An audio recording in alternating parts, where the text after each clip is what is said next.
Hello, and welcome to this video essay about the Project 1047 Battlecruisers. Like usual, I'll be going over its political history, design history, then an analysis. Service history will of course be skipped, for there is none.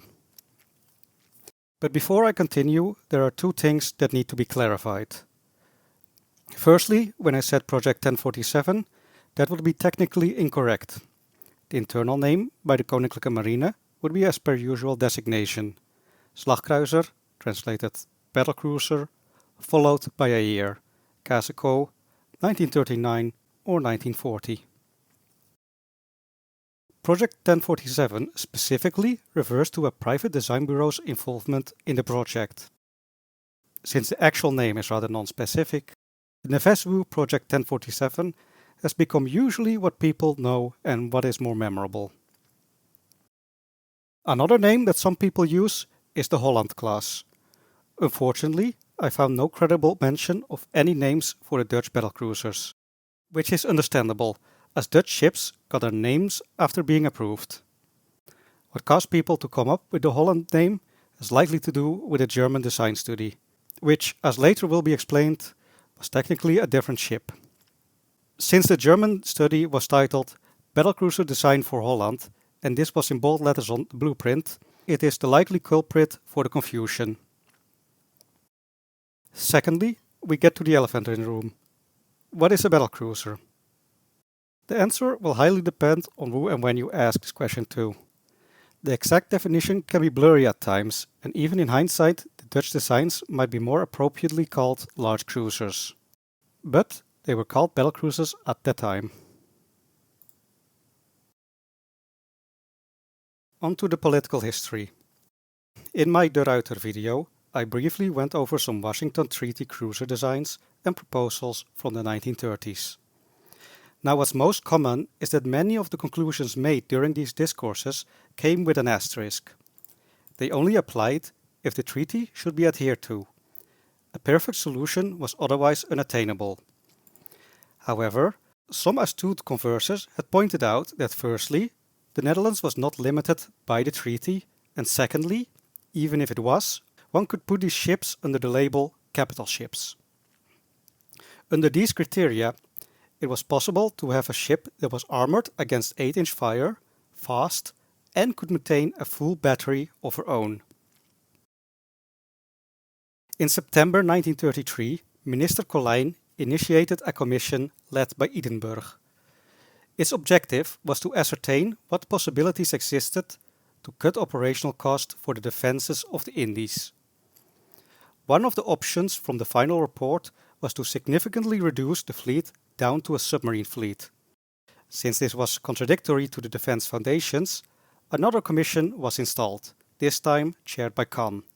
Its objective was to evaluate the merits of bomber aircraft contra warships. The discussion swiftly established itself into two camps. The camp in favor of the bomber aircraft, which was the majority, consisted of colonial army officers, reinforced by a single retired admiral. Opposing them in a minority were the naval officers of the committee, and they were reinforced by a single retired general. The army was highly critical of the role cruisers had in modern warfare, and sought to completely replace them with bombers. The standpoint from the naval side was that the minimum strengths from fleet plan daggers had to be maintained, with an expansion to 96 flying boats. The prospect of replacing all cruisers with bombers from the colonial army was not appreciated, and it was pointed out that creating airfields on the outer islands would endanger Java itself. A consensus was not reached, but with the shifting tides in international politics, funds were freed up, so no significant cuts needed to be made. On the contrary, military expansion was finally on the horizon, and the colonial army did receive their fleet of bombers. The navy, by contrast, was left in their unsatisfactory status quo. Expansion in width remained ever needed. Verwerda, fleet commander in the Indies, noted that the cruisers needed priority, yet otherwise a gradual expansion to 6 cruisers, 24 destroyers and 24 submarines was badly needed. Unbeknownst to him, the foundations of a different approach were being laid down. In early April, Association Onze Vloot pleaded for an expansion of the navy. The Munich Agreement, where the Allies gave away the Sudetenland to Germany, caused reverberations across the continent, and with Japan inching ever closer to Asia, the colonies were especially insistent on a battle fleet to protect themselves. Chief of the Marine Staff, Förster, joined this propaganda campaign. After enough momentum, he attempted to convince Minister of Defense Van Dijk in the acquisition of battleships. But not only did Van Dijk deny any expansion in size, but also in number. Förster was not deterred by this and continued plans for large warships. Together with a set of bright individuals, namely De Boer, Bussemaker and Waning, they switched from battleships to battlecruisers, meaning small fast battleships, likewise those being constructed in France and Germany. The enemy was expected to need a constant 4 convoys against the Netherlands Indies. If the Koninklijke Marine could pose against this, a quartet of heavily armed, fast and well-protected ships, then the enemy would be inclined to abandon any plans for invasion. Older battleships, like the Congo class, would be too lightly armored to properly secure the operation, and the cherished mainline battleships would have to be dedicated. A set of 3 plans were submitted. Plan A consisted of 4 battlecruisers plus a light cruiser, Plan B of only 1 battlecruiser, and Plan C, a diverse expansion of 1 cruiser, 4 destroyers and 6 submarines. This time, and under increasing pressure, Minister Van Dijk had ear for the plans and ordered an investigation into the ramifications of ordering such battlecruisers. The financial burdens of ordering 1 to 4 of these battlecruisers was investigated, with the last option requiring an additional cruiser. Additional attention was paid to the burdens of 2 or 3 battlecruisers in regards to crewing and shore facilities. On the 31st of March, a memorandum to the cabinet was released. Defense from the British or Americans would not be reliable. To reinforce the fleet, 3 paths for expansion were laid down. First, with light cruisers, second, with heavy cruisers, and lastly, battlecruisers of 25,000 ton and 28 cm guns. The former options would have the disadvantage that they did not require the enemy to use their heavy ships in an invasion. They could satisfy by putting just their lighter material on escort duty. It was thus concluded that only the latter option would guarantee security. Regarding the number of battlecruisers, 3 would suffice. As cadre, a further 12 torpedo motorboats, 1 tanker and 12 flying boats would be added. For the design of the battlecruiser, Van Dijk floated the idea of purchasing the blueprints of the German Gneisenau class to serve as the basis, with as primary changes a reduction in the secondary battery and an increment in speed. One thing notable is that unlike usual procurement, Van Dijk sought to fund this entirely from the Netherlands budget. Minister of Colonies, H.Th, was not permitted to send the memorandum to the Indies. The Governor-General and the Fleet Commander of the Dutch East Indies were not consulted. When the Fleet Commander, Vice Admiral Verwerda, learned about the plans, he was not as enthusiastic about the ships, which he described as small battlecruisers or large cruisers. He had no criticism regarding the ships themselves. After all, much of the plan reflected his own 2-corps plan of 4 fast battleships, a carrier, 6 light cruisers, 24 destroyers, and a second corps of at least 24 to 30 submarines. However, Verwerda held this battle fleet as an unreachable ideal. The most realistic option was to drop the corps of capital ships and focus on the submarine corps. Thus, he preferred a wide expansion of the fleet and a priority to bring the cruisers to 6, of which as many of the A-type. Attempts to reinforce the fleet with battlecruisers would run against these necessities. Verwerda reckoned that the proposed battlecruisers formed a great plan in the future, and would be completely in line with the Navy's current character and doctrine. But the practical concerns associated with immediate implementation were overwhelming.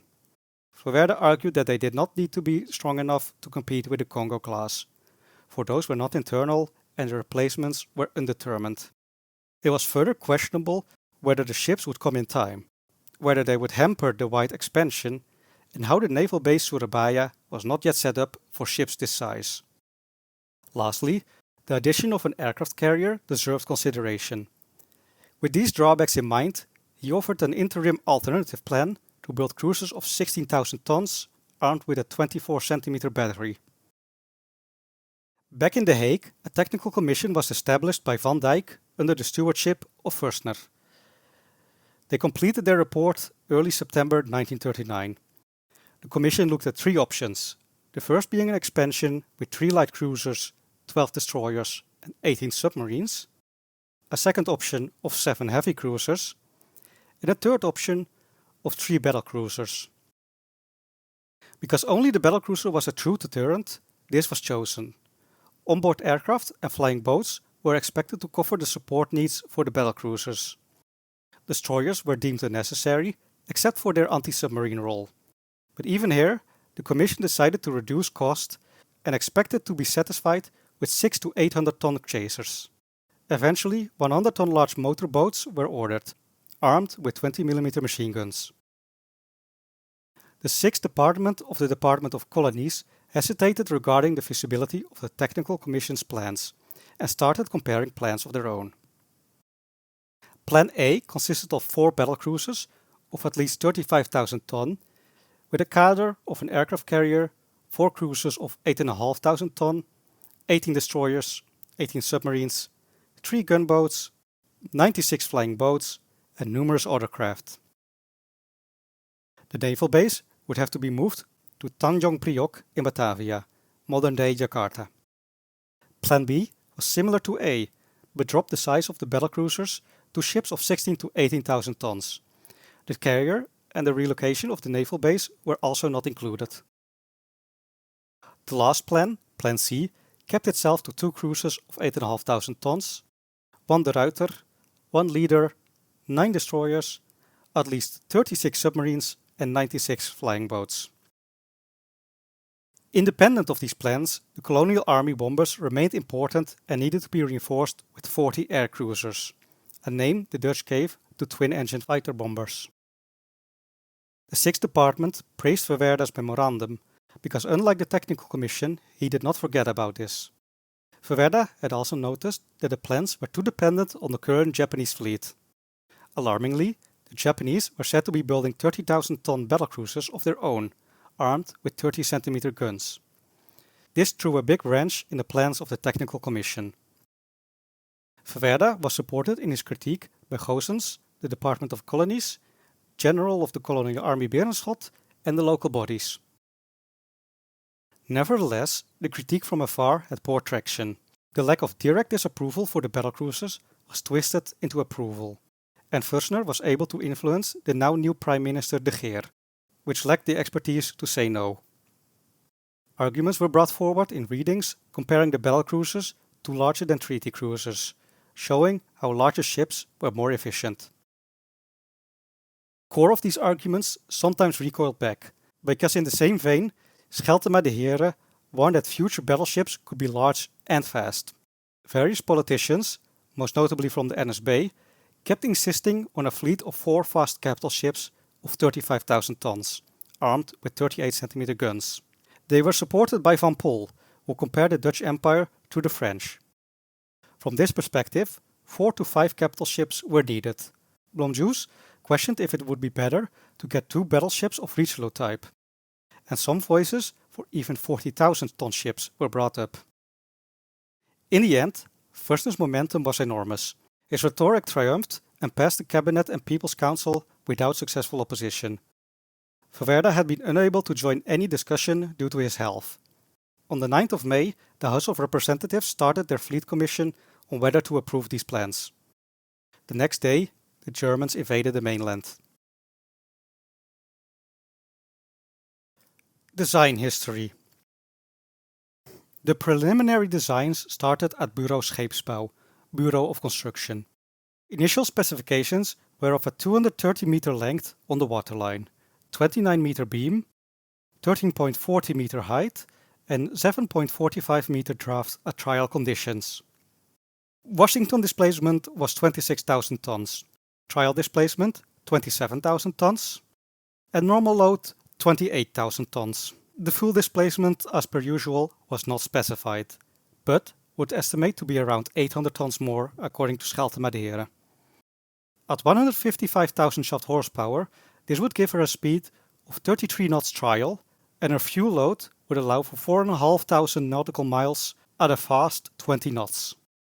Main belt armor would be 250 mm, tapering to 150, then 100. Extremities would be 100 mm as well. The torpedo defense system was over 7 meters deep with two 30 mm bulkheads. Horizontal armor consisted of a 125 mm lower deck and a 50 mm upper deck. Armament consisted of 9 28 cm main guns in 3 triple turrets, 8 12 cm dual-purpose guns in 4 stabilized automatic twin turrets, and 14 40 mm AA guns in 7 twin mounts. It was attempted to contact France and Germany in regards to the possibility of purchasing blueprints of their designs to serve as basis. Both attempts were unsuccessful. However, the Germans were interested in the design and were willing to supply material, most notably armament and armor plates. Preparations between the Dutch Navy and German industries were made, though technical expertise had to wait. The Germans refused to release any blueprints and instead promised a design study.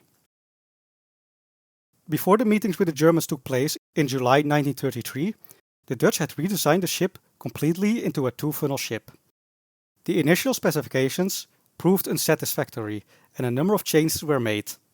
The main power plant was increased from 155,000 to 180,000 shaft horsepower for a new top speed of over 34 knots. The belt was reduced to 225 mm and angled inwards. Two twin 12 cm mounts were added and the torpedo defense system was unified into a single main bulkhead of 40 mm. These changes caused the ship's size to increase to a 235 meter waterline length, 30 meter beam, and 8.15 meter draft for a new Washington displacement of 27,940 tons or 27,500 in English tons. To further work on this design, the Dutch Bureau of Construction moved its staff to the office of the Netherlands United Shipbuilding Bureau, or Navalisme for short, a design bureau of the major Dutch shipyards. It is here the Project 1047 designation comes from. One issue that plagued the Dutch engineers was the space required for their propulsion plan. In August that year, the German design study arrived. This project came with a proposed armor layout typical of German practice, with a reduced upper belt and with the main horizontal armor lowered by one deck. 4 options were proposed, varying in either angle of belt armor or torpedo protection. The Dutch were not impressed by this. However, the machinery of the German design was more dense, which it achieved by using experimental high pressure and temperature boilers. This is something the Dutch did not want to use in their own design, and regardless, the space saved would still not be enough. By now, Italy had gotten a whiff of the project and invited the Dutch delegation over. They were given a tour of various shipyards, the Vittorio Veneto, and were allowed to interview designers. This left the Dutch moderately impressed, and the internal subdivisions were reworked. Numerous points were brought up by the Italians regarding the underwater protection, and although all these were valid concerns, the Dutch did not leave enough room for all of these to be implemented. The Italians also managed to give the Dutch more information on the Scharnhorst and Gneisenau than the Dutch had been able to receive from the Germans themselves, something that indubitably soured relations a bit.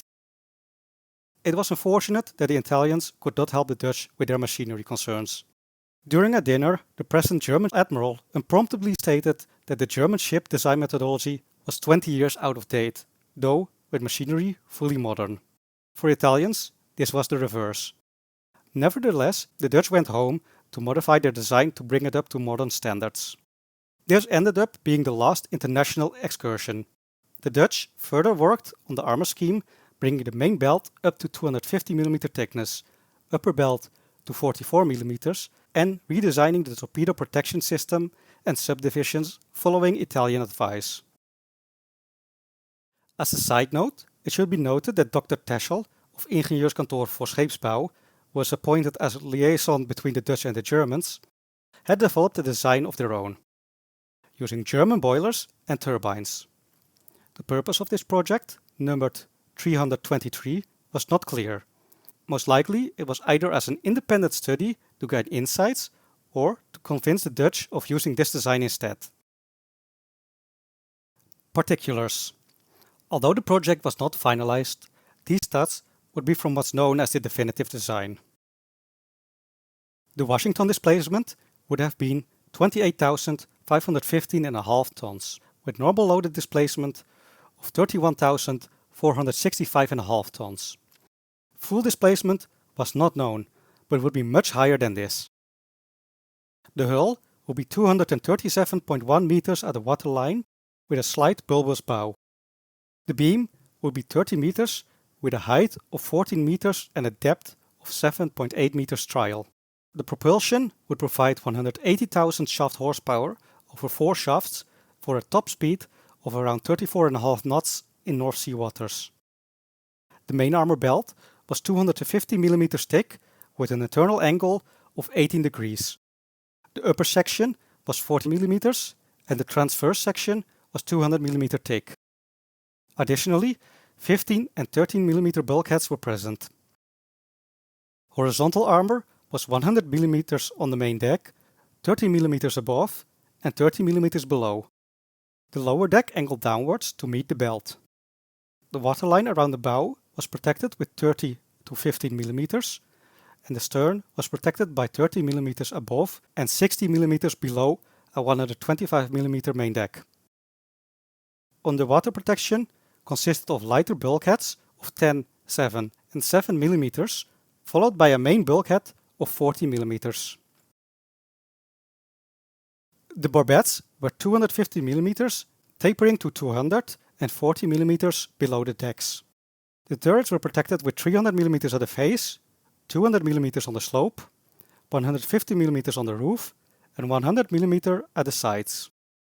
Secondaries were protected by 80 mm frontal armor, 50 mm side armor and 150 mm vertical armor. Their barbettes were 75 mm thick, tapering to 60. The medium caliber AA mounts would be protected by a 30 mm shield. The conning towers were protected by 300 mm of vertical and 130 mm of horizontal armor. Armament consisted of 9 283 mm guns in 3 turrets manufactured by Krupp. These guns may have been similar to those on Scharnhorst, but the turrets would have increased elevation and depression along with a greater focus on horizontal armor. The secondary battery consisted of 12 120 mm 45 caliber length guns in 6 twin dual-purpose automatic mounts of 80 degrees elevation. Medium AA was 14 40 mm Bofors guns in 7 stabilized twin mounts. And finally, 8 20 mm machine guns in single mounts, which would likely be of Hispano model. Fire control for the main battery consisted of a main position forward, reserve position aft, and positions in turret 2 and 3 each, with a 9 meter base rangefinder. The secondary battery was controlled from 2 positions with a 3 meter rangefinder, and the AA battery independently from the gun positions. A further 100 depth charges were carried with onboard facilities for 3 aircraft, a catapult, and 3 smoke generators. Fuel storage was 2,950 tons normal for a radius of 4,500 nautical miles at 20 knots. The maximum storage was likely much higher. Analysis and comparison. Despite having little contact with the French, somehow, on paper, the ship is more alike the Dunkirk and Strasbourg than any German design. Regardless, ships should not be viewed in isolation, so I'll be comparing the project with the French and German designs, as well as with the Alaska class, and against potential enemies of the Congo class, Fuso class, and Ise class battleships. There is not much to say about the main battery, since a lot of information is missing. The armor seems to be more horizontally focused, and the tolerance for the mount in total is heavier. Barbets are wide as per German standard to allow for redundant hoists. Breech design will likely be quick firing, though it is questionable if the typical German loading of putting hoists beside the breech will allow the maximum fire rate, as this would require an extra action for moving a tray for the shell and charges instead of ramming from the hoist directly. Regarding the secondary battery, we find a similar approach to the French, British and Americans in the usage of a dual-purpose battery. Conventionally, the ideal anti-surface battery is around 6 inches in caliber, and the anti-air battery is around 4 inches. The compromise was a battery of around 5 inches in caliber, case co 120 mm. Besides the shell diameter, detriments in this setup would be the shell types and ballistics having to compromise between rolls. The mount would also have to unify different standards of vision, protection and gear ratios. However, the advantage of having one battery perform both tasks is that more displacement is freed up, which in this case is partly used to turn them into qualitative automatic mounts. Sadly, there is no data on these, as the only other mount of this type is the post-war destroyer turret. But it's safe to say that these mounts would perform quite well in their role. The medium and light AA battery, at least from an initial design comparison, is quite similar to her contemporaries. The difference here comes in quality. The French and Germans were behind by virtue of not having their 37mm AA guns be automatic. Meanwhile, the Americans were found lagging in their 1.1-inch Chicago piano, being the 1.1-inch Chicago piano. It can thus be concluded that Project 1047's AA battery, as designed, is most impressive, at least for the period. If we were to compare the ship with late war AA configurations, then it is a different question, but it is highly likely her suite would go through similar expansions. Accommodations for heavier mounts, likewise the cruiser and destroyer designs, would likely have been prepared, but it is unlikely that they would have benefited the ship in the short term, so extrapolation on this would be difficult, if not highly speculative. The Project 1047 Battlecruiser was to be designed to withstand 8-inch fire at all ranges and have staying power against older 14-inch fire from longer range.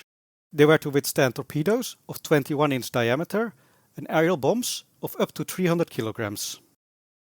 This was quite the tall order, but with 12 to 13,000 tons of displacement readily available for armor, there was sufficient room available for such an armor scheme. What's most interesting is the main belt, which was positioned internally. One issue of such an arrangement is that non-penetrations and near misses can still cause minor flooding without penetrating the armor. The angle would also require the belt to be made taller to cover a created gap. A second observation is the relatively thick deck armor and steep belt angle, which would be most suited to engagement at longer range. To compare the belt armor with the Dunkirk with 225mm at 11.3 degrees, this was designed against 28cm guns down to 16.6 kilometers, and the Strasbourg with 283mm at the same 11.3 degrees against 28cm guns down to 12.9 kilometers, or 38cm down to 24.5 kilometers. Alaska had a 9.5-inch belt at 10 degrees, which offered limited protection against 12-inch guns down to 23,500 yards. And the Scharnhorst, which had a flat 320mm against 33cm guns down to 15 kilometers. Whether any of these numbers held up in practice is questionable, but what it does tell is that the Project 1047's main belt was medial thickness with the highest incline. If we look at the higher and horizontal armor, we can find the Project 1047 to have a 100mm main deck with 30mm above and 30mm below, as well as a 40mm upper belt. The French designs did not rely on a caisson system, so only had around 20mm of armor in the top, but had stronger decks with 150mm over the machinery, 125 over the magazines, and 40mm below this. The Alaska class had a 1.4-inch 36mm upper deck, a main deck of 2.8 plus 1 inch or 96mm, and a lower deck of only 5/8 of an inch or 16mm. And the German ships had an upper belt of 35mm, upper deck of 50mm, and a lower main deck of 18mm or 105 over the slopes. This should give us a rough idea how the armor scheme compares to other ships. But what's more important is that we look at the Japanese guns specifically. This would be the 20cm and 8-inch guns, the 14-inch guns, and possibly the Japanese 12-inch guns of the B-65 cruiser. The 8-inch type guns can be largely ruled out, with penetration only conceivable at the shortest of ranges. The 14-inch guns, that's where we run into a problem. The Japanese shells were only tested up to 20 degrees of obliquity. Since at even 5 kilometers they have an angle of fall of 3.5 degrees, and we add the 18-degree incline, we've already passed this mark. This means that the shells are going through a bit of an event when faced with the belt. Against the main deck, things become simpler, but 100mm is still going to pose resistance till about 25 to 30 kilometers. That is, if the shells are not going to be triggered prematurely by the caisson, and even if they do pen, they will have to deal with a 30mm sloped armor.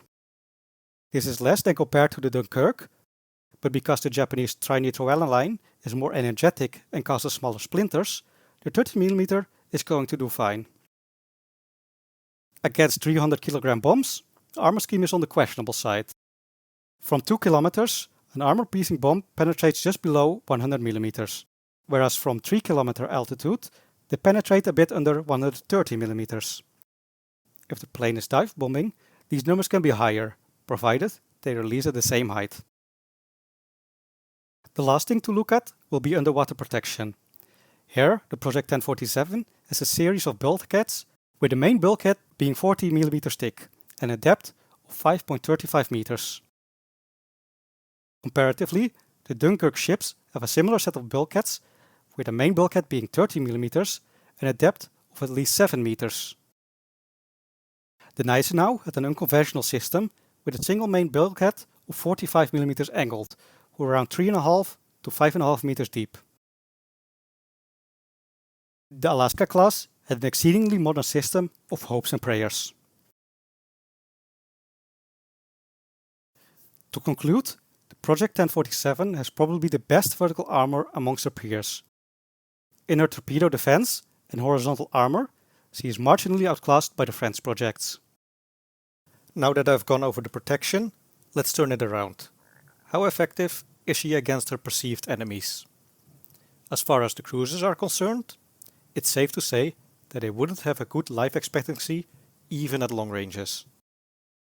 But the Congo class does have some armor to pose against the 28cm guns, namely a 200mm belt and an upper belt and casemate belt of around 150mm, and behind this a lower deck of 3 to 4 inches of armor. The full battleships, Fuso and Ise classes, had around a 300mm belt with a 200mm upper belt and similar deck armor. If we look at the table for the German 28cm guns, we can find that it penetrates a perpendicular 300mm belt at 18.5 km range, with a full pen at 17 km. For the 200mm plates, these ranges would become 26 km and 24.5 km respectively. Deck armor penetration is about 80mm at 25 km.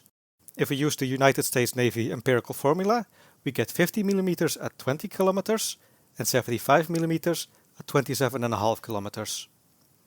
It should also be noted that because the Japanese ships have no splinter deck, it is still possible to damage the internals even without a successful penetration. Due to the lack of a coherent armor scheme, it is difficult to ascertain the effectiveness. However, the Congo class would not be in a happy place when engaged by the Dutch projects. Unfortunately, these ships did not have a career history, as they were never laid down. But it is often asked how these ships would perform if they were available and if they could have stopped the Japanese invasion. To this, opinions differ, but it is highly likely that it would not change the outcome, but delay the schedule quite a bit, as well as change the power dynamics within the Allied forces. Allied command, most notably the British and Americans, were too dependent on peer-to-peer capital ship strategy to fulfill the asymmetrical strategy that was required in the early days of the war. And with Singapore falling, the amount of retreating British assets coming through Sumatra and Java would still be tremendous. With the Americans and their almost defeatist mindset to retreat and their later reinforcements, there is no question that holding the Dutch East Indies was unattainable. What would change through the presence of these battlecruisers is the timetable. The Battle of the Java Sea, whilst disastrous, was the only case where the Allied forces managed to delay the invasion of Java, if only for a day. With a battlecruiser present, this invasion would likely suffer a much greater delay. Another thing to look at is after the invasion. The original expected 4 convoys for the invasion turned out to be untrue, partly due to the Japanese doctrine relying less on supplies and partly because they held territories in French Indochina and the American Philippines. But they would still be required to resupply and bring back resources after the conquest. This meant that regardless of outcome, they would still be extremely vulnerable to interdiction. This caused the Japanese to suffer extreme attrition in their convoys to and from the Dutch East Indies. In the end, the Dutch naval defense plan worked. It just did not require Java to be held. And with any battlecruiser, the Dutch political position and contributions during the later stages of the war would be much more valuable. It is fun to think about the efficacy of the battlecruiser design in theory, but the reality is that none of them would make it in time. In this light, Verwerda's plans may have been the most realistic. The cruisers, destroyers and lighter material already being constructed would be the only reinforcements the Netherlands could offer the Dutch East Indies. Other options did exist, such as the potential transfer of Belfast, Colijn's attempt to purchase British battleships, or the proposed emergency fleet plan to buy the New York and Texas battleships. But those are stories for another day.